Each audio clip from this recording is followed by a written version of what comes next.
Hello my dear friends, I am Mahantraj Mishra with my English grammar class. Nowadays I am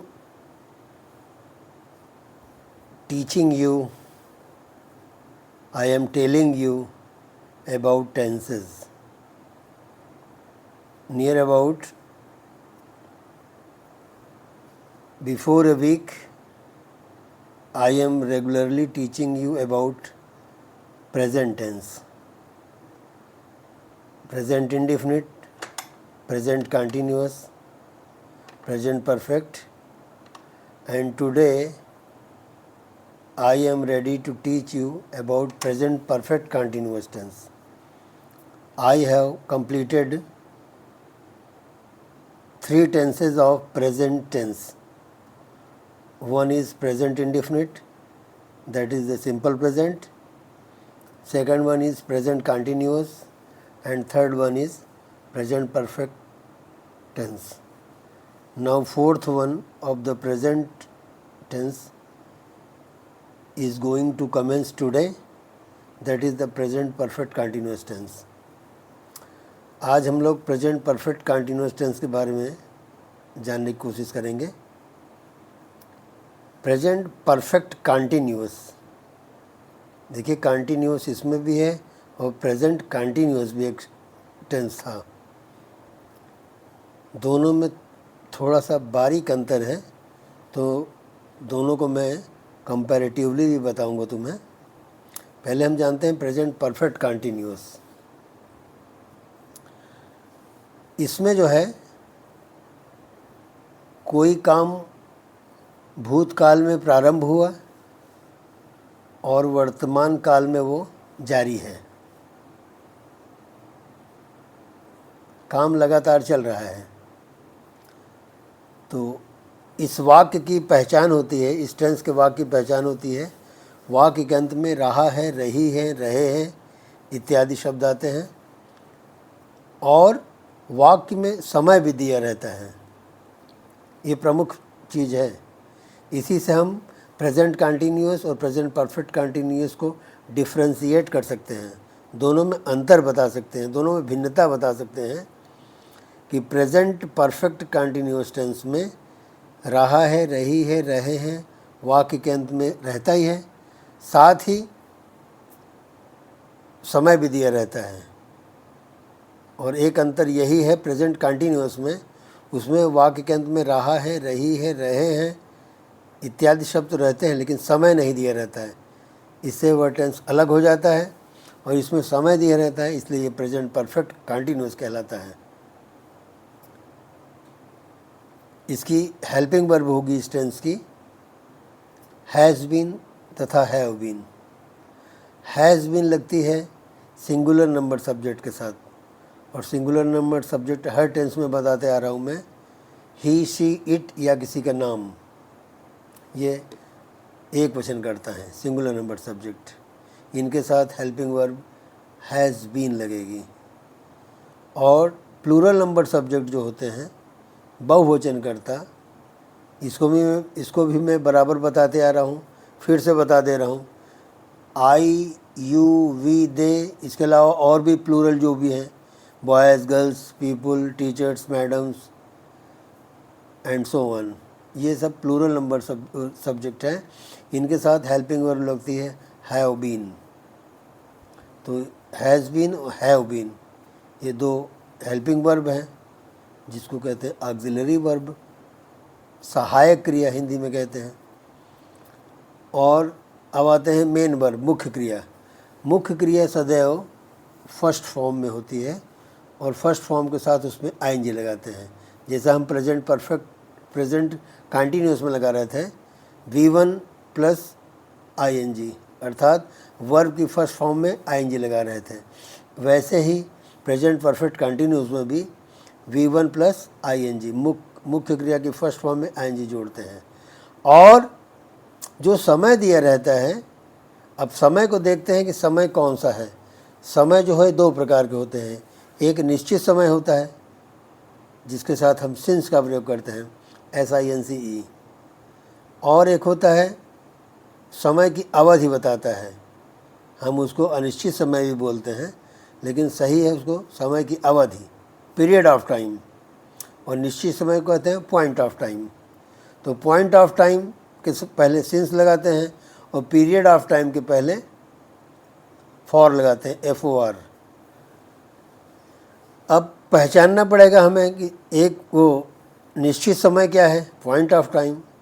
point of time जैसे सुबह से, दोपहर से, शाम से, रात्रि से, उसके अलावा किसी भी दिन से ले लीजिए, सोमवार से, मंगलवार से, रविवार से, किसी महीने को ले लीजिए, अगस्त माह से, जुलाई माह से, जनवरी माह से, किसी भी सन को ले लीजिए, सन 2010 से, सन 1980 से, या सन 2024 से, कोई भी सन ले लीजिए। तो ये सब क्या है, पॉइंट ऑफ टाइम। एक समय भी है, 2 बजे से, 10 बजे से, 1 बजे से, ये सब पॉइंट ऑफ टाइम है, निश्चित समय है। और एक होता है period of time. Period of time में कोई निश्चित नहीं रहता कब से शुरू किया जा रहा है काम।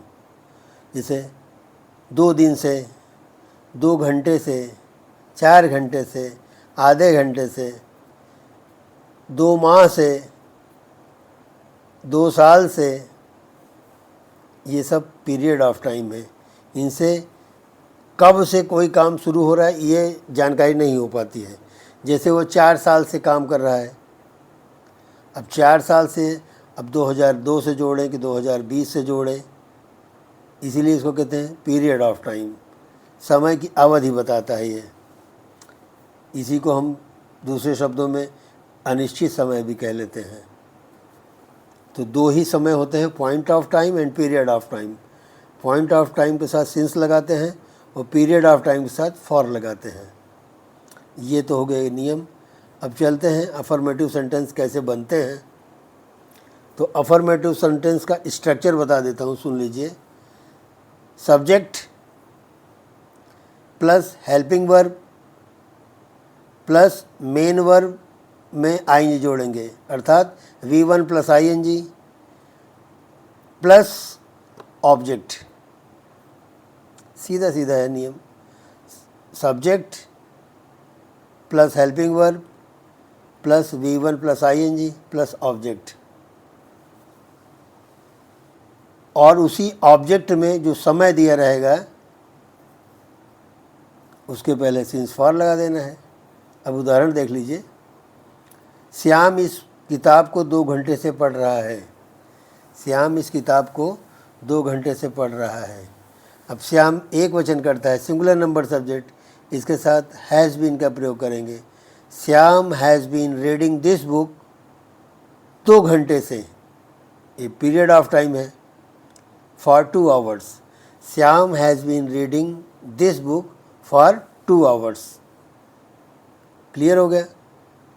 दूसरा देख लिए, वह सुबह से सो रही है। वह सुबह से सो रही है। अब वह एक वचन करता है, सिंगुलर नंबर सब्जेक्ट, तो she has been sleeping. She has been sleeping सुबह से, निश्चित समय है, सुबह से, दोपहर से, शाम से, रात्रि से। इसके पहले सिंस लगा देंगे। She has been sleeping since morning. She has been sleeping since morning. अगला उदाहरण देख लीजिए। वह जनवरी माह से इस मकान में रह रहा है। वह जनवरी माह से इस मकान में रह रहा है। वह सिंगुलर नंबर सब्जेक्ट है।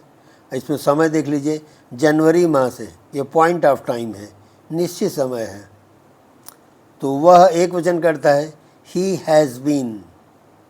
ही हैज़ बीन रह रहा है। He has been living in this house since January. He has been living in this house since January. Structure बता दिया, उसी के हिसाब से सब रखते चले जाइए। मैं सुबह 5 बजे से गंदे कपड़े धो रहा हूँ।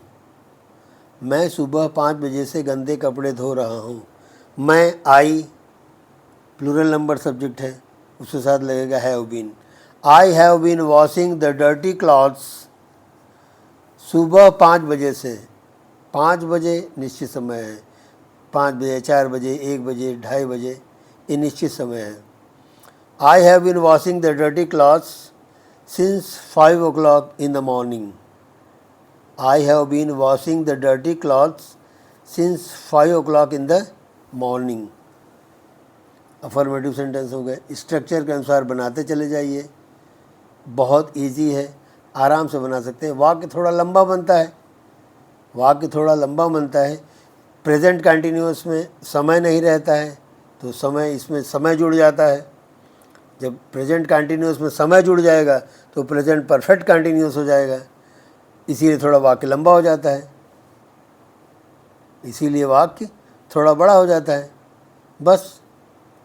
तो इस तरह से हम प्रेजेंट परफेक्ट कंटिन्यूअस टेंस के अफर्मेटिव सेंटेंस आसानी से बना सकते हैं, बशर्ते जो नियम मैंने बताया वो नियम दिमाग में हो। दिमाग में रखने के लिए you have to learn these rules. इन नियमों को याद कर लीजिए, बातें दिमाग में बैठी रहेंगी। कोई नहीं, किसी ने हिंदी में ट्रांसलेशन पूछ लिया, फट से उसको ट्रांसलेट इंग्लिश में कर दीजिए। तो ये अफर्मेटिव सेंटेंस हो गए प्रेजेंट परफेक्ट कंटिन्यूअस टेंस के।